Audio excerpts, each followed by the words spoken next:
श्री सच्चिदानंद सद्गुरु साईनाथ महाराज की जय। आरती साई बाबा सौख्यदातार जीवा, चरण रजतरी द्यावा दासा विसावा, भक्ता विसावा। आरती साई बाबा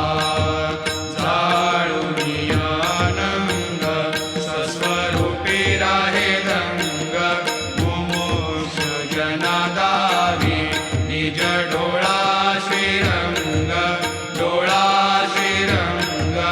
आरती साई बाबा जया मनी जैसा भाव, दया तैसा अनुभव। दाविसी दया घना ऐसी तुझी माव, तुझी माव। आरती साई बाबा नाम ध्याता, हरे संस्कृती व्यथा। अगाध तव करणी मार्ग दाविसी अनाथा, दाविसी अनाथा। आरती साई बाबा कलियुगी अवतार, सगुण परब्रह्म साचार। अवतीर्ण झालासे स्वामी दत्त दिगंबर, दत्त दिगंबर। आरती साई बाबा आठा दिवसा गुरुवारी, भक्त खरी तिवारी। प्रभु पद पाहावया भव भय निवारी, भय निवारी। आरती साई बाबा माझा निज द्रव्य ठेवा, तव चरण रज सेवा। मागणीची आता तुम्हा देवाधिदेवा, देवाधिदेवा। आरती साई बाबा इच्छित दिन चातक, निर्मल धोय निज सुख। आजावे माधवाया सांभाळ आपुली भाग, आपुली भाग। आरती साई बाबा सौख्यदातार जीवा, चरण रजतरी द्यावा दासा विसावा, भक्ता विसावा। आरती साई बाबा शिर्डी माझे पंढरपूर, साई बाबा रमावर, बाबा रमावर। साई बाबा रमावर शुद्ध भक्ती चंद्रभागा, भाव पुंडलिक जागा, पुंडलिक जागा। भाव पुंडलिक जागा। याहो अवघे जन करा बाबाशी वंदन, साईशी वंदन करा बाबाशी वंदन। गणू म्हणे बाबा साई धाव पाव माझे आई, भाव माझे आई, धाव पाव माझे आई। घालीन लोटांगण वंदीन चरण, डोळ्यान पाहिन रूप तुझे। प्रेमी अलंगिन आनंदी पूजिन, भावे वाळीन म्हणे नमा। त्वमेव माता पिता त्वमेव, त्वमेव बंधु सखा त्वमेव। त्वमेव विद्या द्रविणः त्वमेव, त्वमेव सर्वं मम देवदेव। कायेन वाचा मनसेन्द्रियैर्वा बुद्ध्यात्मना वा प्रकृतिस्वभावात् करोमि यद्यत् सकलं परस्मै नारायणायति समर्पयामि। अच्युतं केशवं रामनारायणं कृष्णदामोदरं वासुदेवं हरि श्रीधरं माधवं गोपिकावल्लभं जानकीनायकं रामचन्द्रं भजे। हरे राम राम राम हरे हरे, हरे कृष्ण कृष्ण कृष्ण हरे हरे। श्री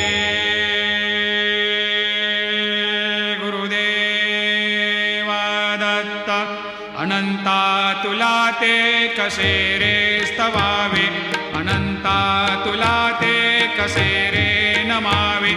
अनंता मुखाचा शिणे शेष गाथा, नमस्कार साष्टांग श्री साईनाथा।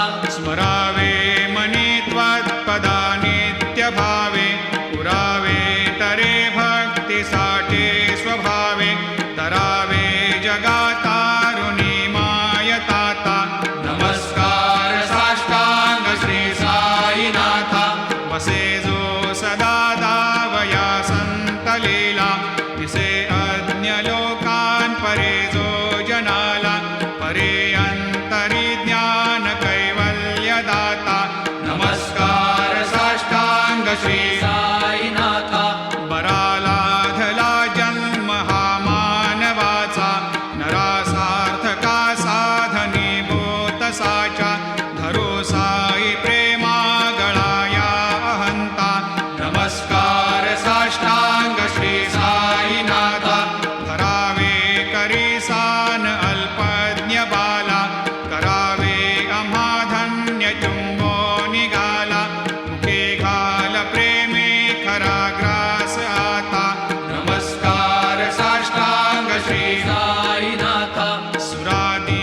श्री साईनाथ तुझ्या या पदा पाहता गोपबाले सदा रंगली चित स्वरूपे मिळाले करे रास क्रीडा सवे कृष्णनाथा नमस्कार साष्टांग श्री साईनाथ तुला मागतो मागणे एक द्यावे करा जोडितो दीन अत्यंत भावे भवे मोहनी राज हातारी आता नमस्कार साष्टांग श्री साईनाथ ऐसा येई बासाय दिगंबरा अक्षय रूप अवतारा सर्व हि व्यापक तो श्रुतिसारा अनुसया त्रिकुमारा बाबा येई बा काशी स्नान जप प्रतिदिवशी कोल्हापूर भिक्षेशी निर्मल नदी तुंगा जलप्राशी निद्रा माहुर देशी ऐसा येई बा झोळी लोंबत सेवाम करी त्रिशूल डमरोधारी भक्तावरद सदा सुखकारी देशील मुक्तिचारी ऐसा येई बा पायी पादुका जपमाला कमंडलो मृगचाला धारण करशी बा नागजटा मुकुट शोभतो माता ऐसा येई बा तत्पर तुझ्या या जे ध्यानी अक्षय त्यांचे सदनी लक्ष्मी वास करे दिन रजनी रक्षिसी संकट वारुणी ऐसा येई बा या परिध्यान तुझे गुरुराया दृश्य करी नयनाया पूर्णानंद सुखे एकाया लाविशी हरि गुण गाया ऐसा येई बा साई दिगंबरा अक्षय रूप अवतारा सर्व हि व्यापक तो श्रुतिसारा अनुसया त्रिकुमारा बाबा येई बा सदा सस्वरूपं चिदानन्दकन्दं जगत्सम्भवस्थान संहारहेतुं स्वभक्तेच्छया मानुषं दर्शयन्तं नमामीश्वरं सद्गुरुं साईनाथं भवद्वांतविद्वांसमार्तण्डमीड्यं मनोवागतेतं मुनिर्ध्यानगम्यं जगद्व्यापकं निर्मलं निर्गुणत्वां नमामीश्वरं सद्गुरुं साईनाथं भवाम्भोधिमग्नार्दितानां जनानां स्वपादाश्रितानां स्वभक्तिप्रियाणां समुद्धारणार्थं कलौ सम्भवन्तं नमामीश्वरं सद्गुरुं साईनाथं सदा निम्बवृक्षस्य मूलाधिवासात् सुधास्राविणं त्यक्तमप्यप्रियन्तं तरुं कल्पवृक्षाधिकं साधयन्तं नमामीश्वरं सद्गुरुं साईनाथं सदा कल्पवृक्षस्य तस्याधिमूले भवद्भावबुद्ध्या सपर्यादिसेवां नृणां कुर्वतां भोक्तिमुक्तिप्रदन्तं नमामीश्वरं सद्गुरुं साईनाथम् अनेकाश्रुता तर्क्यलीलाविलासै समावेशकृतेशान भास्वत्प्रभावम् अहं भावहीनं प्रसन्नात्मभावं नमामीश्वरं सद्गुरुं साईनाथं सतां विश्रमाराममेवाभिरामं सदा सज्जनैः संस्तुतं सन्नमद्भिः जनामोददं भक्तभद्रप्रदन्तं नमामीश्वरं सद्गुरुं साईनाथम् अजन्माद्यमेकं परब्रह्म साक्षात् स्वयं सम्भवं राममेवावतीर्णं भवद्दर्शनात् पुनीतप्रभोऽहं नमामीश्वरं सद्गुरुं साईनाथम् श्री साईश कृपानिधेऽखिल नृणां सर्वार्थसिद्धिप्रद युष्मत्पादरजप्रभावमतुलं धातापि वक्ता क्षमः सद्भक्त्या शरणं कृताञ्जलिपुट सम्प्रापितोऽस्मि प्रभो श्रीमत्सायि परेशपादकमलान् न्यान्यच्छरण्यं मम सायिरोपधर रागोत्तमं भक्तकामविबुधद्रुमं प्रभुं माययोपहतचित्तशुद्धये चिन्तयाम्यमर्निशं मुदा शरत्सुधांशो प्रतिमं प्रकाशं कृपातपत्रं तव सायिनाथ त्वदीयपादाब्जसमाश्रितानां स्वच्छायया तापमपाकरोतु उपासनादैवत सायिनाथ स्तवैर्मयोपासनिना स्तुतस्त्वं रमेन्मनोन्मे तव पादयुग्मे भृङ्गो यथाब्जे मकरन्दलुब्धः अनेकजन्मार्जितपापसंशयो भवेद्भवत्पादसरोजदर्शनात् क्षमस्व सर्वान्धपरान्धपुञ्जकान् प्रसीद साये सद्गुरोदयानिधे श्रीसायिनाथ चरणामृतपोतचित्तास् सत्पादसेवनरतः सततं च भक्त्या संसारजन्यदुनितोर्धवनिर्गतास्ते कैवल्यधाम परमं समवाप्नुवन्ते स्तोत्रमेतत्पठेद् भक्त्या यो नरस्तन्मना सदा सद्गुरो सायिनाथस्य कृपापात्रं भवेद् ध्रुवं रुसो मम प्रियाम्बिका मजवरी पिता हि रुसो रुसो मम प्रियाङ्गना प्रियसुतात्मजा हि रुसो रुसो भगिनी बन्धु हि श्वशुरसासुबायि रुसो न दत्त गुरु साई मामजवरी कधीहि रुसो पुसो न सुनबाई त्या मजन भ्रातृजाया पुसो पुसो न प्रियसो यरे प्रियसगे न ज्ञाते पुसो पुसो सुरदना सखा स्वजननाप्तबन्धु पुसो परीन गुरु साई मामजवरी कधीहि रुसो पुसो न अबला मूले तरुणरुद्धहीना पुसो पुसो न गुरुधाकुटे मजन थोरसाने पुसो पुसो न च भले बुरे सुजन साधुहीना पुसो परीन गुरु साई मामजवरी कधीहि रुसो रुसो चतुरतत्त्वविद् विबुध प्राज्ञज्ञानी रुसो रुसो हि विदुषी स्त्रिया कुशलपण्डिता हि रुसो रुसो महीपते यति भजकतापसे हे रुसो न दत्त गुरु साई मामजवरी कधीहि रुसो रुसो कवि ऋषि मुनि अनघषेधयोगे रुसो रुसो हि गृहदेवता निकुलग्रामदेवी रुसो रुसो खलपिशाच हि मलिनडाकिने हे रुसो न दत्त गुरु साई मामजवरी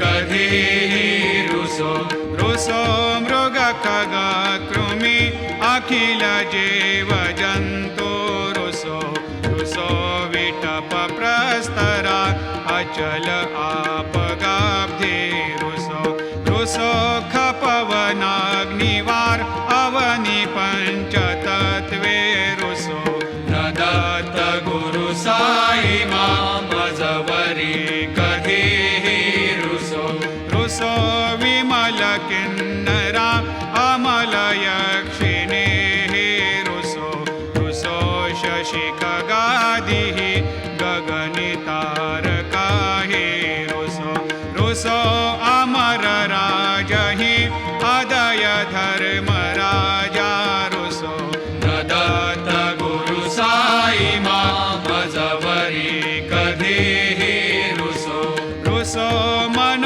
सरस्वती च चपल चेतते हे रुसो रुसो वपुदिशाखिला कठिन काल तो हे रुसो रुसो सकल विश्व हि मयि तु ब्रह्म गोलं रुसो न दत्त गुरु साई मजवरी कधीही रुसो विमूढ म्हणून हसो मज न मत्सरा हेडसो पदाभिरुचि उल्हसो जनन कर्दमी नापसो न दुर्गधृतीचा धसो अशिव भाव मागे खसो प्रपंची मन हे रुसो दृढ विरक्ती चित्ती ठसो कुणाची घृणा नसो न च स्पृहा कशाचे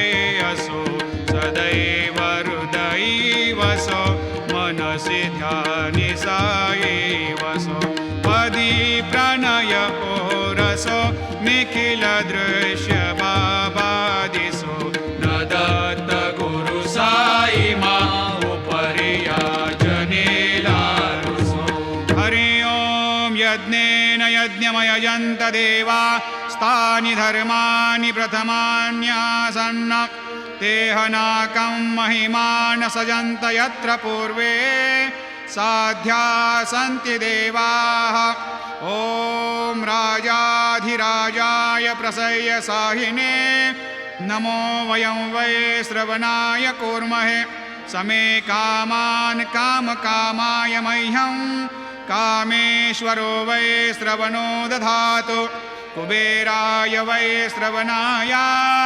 महाराजाय नमः ॐ स्वस्ते साम्राज्यं भोज्यं स्वराज्यं वैराज्यं पारमेष्ठ्यं राज्यं महाराज्यमाधिपत्यमयं समन्तपर्याधीशात् सार्वभौमः सार्वायुषान्तादापरार्धात् पृथिव्यै समुद्रपर्यन्ताय एकराळिति तदप्येष श्लोकोऽभिगीतो मरुतः परिवेष्टारो मरुतस्य वसन्ग्रहे आवीक्षितस्य कामप्रियैर्विश्वे देवा सभासदैति श्रीनारायण वासुदेवाय सच्चिदानन्द सद्गुरु साईनाथ महाराज की जय करचरणकृतं वा कायजं कर्मजं वा श्रवणनयनजं वा मानसं वा अपराधं